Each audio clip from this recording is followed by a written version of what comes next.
Okay. Oh, I'm glad I brought it up then. Last Monday, but because I brought it up last Monday, but you were like, no. Yeah, we still didn't know.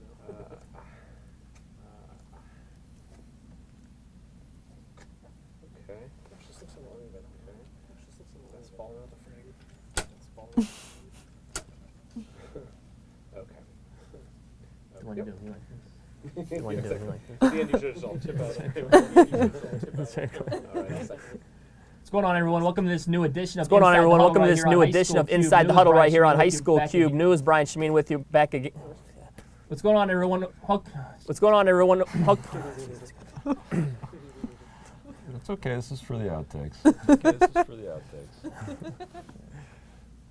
Welcome into this new edition of Inside the Huddle. Welcome into right this here new on edition High of School Inside Cube the Huddle News. right Brian here on Chimino High back School with you. Cube Mike News. Clark Brian of the Chimino back Sun-Times, with you. Beth Mike Long Clark of of the Fox Sports, Sun-Times, and Beth Long of Fox Scout.com. Sports, The big story and coming out of Week Scout.com. The 7. big story If you're an coming out of undefeated Week team in 7. Chicagoland If you're an area, undefeated you don't team in wanna the mess with the Road Chicagoland Hunters area, you don't of want to mess with the Nazareth. Road Mike, Hunters they knocked off of their second Nazareth. undefeated Mike, they team knocked off their in second 2 undefeated weeks. After team knocking off in Niles 2 and Notre weeks. Dame, After they knocking knocked off Niles and Bennett Notre Academy, Dame, number they 17. knocked off Bennett Academy, number It's a really 17. interesting team that Tim Rackey and the coaches got out there this year. They're really young. I mean, they look almost like a sophomore team. Ivory Kelly Martin is a freshman who's probably their top running back.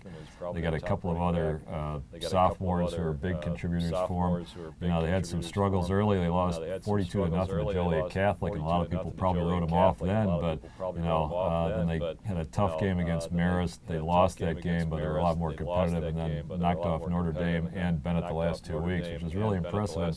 I'm thinking there's probably some kids out there that Beth will be looking at down the road. I actually went to the Niles Notre Dame and NAS game, and I went to go see Notre Dame's running back Chris James, but a lot of the young kids on NAS really caught my eye, highlighted by Ivory Kelly Martin, their freshman running back. You don't often see a freshman playing varsity level, let alone making an impact at the varsity level, so he's going to be one to keep an eye on, certainly. And they have a lot of other young kids, too, that I think will be getting some pretty significant recruiting attention over the next couple of years. How intriguing is Nazareth? 5A, How intriguing is 6A, Nazareth? but 5A, maybe 6A, but they're probably going to finish 7-2. I don't want to discount the two teams in Week 8 and Week 9. Yeah, I mean, and that whole conference is just jumbled right now. There are 4 teams tied for first at 3-1. There's another team a half a game back, and a 6th team is a game back. So, I mean, with 2 weeks to go, there's 6 teams that probably feel like they can win that conference, which is not something you see very often. Yeah, the East Suburban Chaotic Conference. Yeah, the East Suburban Chaotic Conference. I've seen some people saying online. We did have a big individual performance. We did have a big individual performance. Talking about Glenbard North's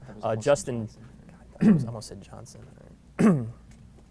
We did have one major individual performance in Week 7. We're talking about Glenbard North, Justin Jackson, the second player in 2 weeks to run over 400 yards. Mike ran for 405 yards to be exact. Every time we think that he can't top himself, he did. He ran for 405 on 42 carries against Naperville Central, which is a pretty good defensive team. Broke his own conference record for rushing yards in a single game. I mean, you know, Northwestern's got to be really happy that they got him locked up. They locked him up pretty early, too. It was several months ago that Jackson decided to come into Northwestern, and he's rated a 4-star by Fox Sports and Scout.com. He's perhaps their highest rated commit in their entire class of 2014. So we knew Jackson was special. It's no surprise that he's starting to kind of like put down the yards, and also too with 40-plus carries. I mean, you can tell he's the heart of their offense. Yeah, we didn't have a lot of upsets in Week 7. We didn't have a lot of upsets in Week 7 to really talk about, but we did have that one. And Justin Jackson's performance. Also, the playoffs are coming out next week, Mike, and I know we want to kind of talk about some of the schools are in question of where they're going to go. Mount Carmel 1-8A, they could go down to 7A, looking like they're going to be 8A. But Kaneland is an interesting story. Kaneland looks really good. They've got a quarterback who's been their starter for a few years now, Drew David, and you know, they've got a huge game coming up this week against Sycamore, 2 undefeated teams. It's probably going to be the championship of that conference. So whether Kaneland goes 6A or 5A is going to be kind of interesting, because obviously we know who's in 5A. There's Montini going for a 5-peat. So, you know, it's going to be really interesting to see the pairings come out on a week from Saturday. And we have some big games coming up this week. And we have some big games coming up this week. Speaking of the DuPage Valley, it seems like they have big games every week, but even more so this week. Number 9, Wheaton-Warrenville Naperville South on the road, and number 7, Lombard North. This is going to be interesting. I mean, we just talked about Justin Jackson. Wheaton South has got a very good defense. It's going to be a very interesting game. There's another game in the Southwest Suburban Blue that's going to be having a lot of eyes on it. Bolingbrook and Lincoln Way East. Bolingbrook just came off a huge comeback upset, or well, not an upset, but a comeback overtime win rather over Homewood Flossmoor.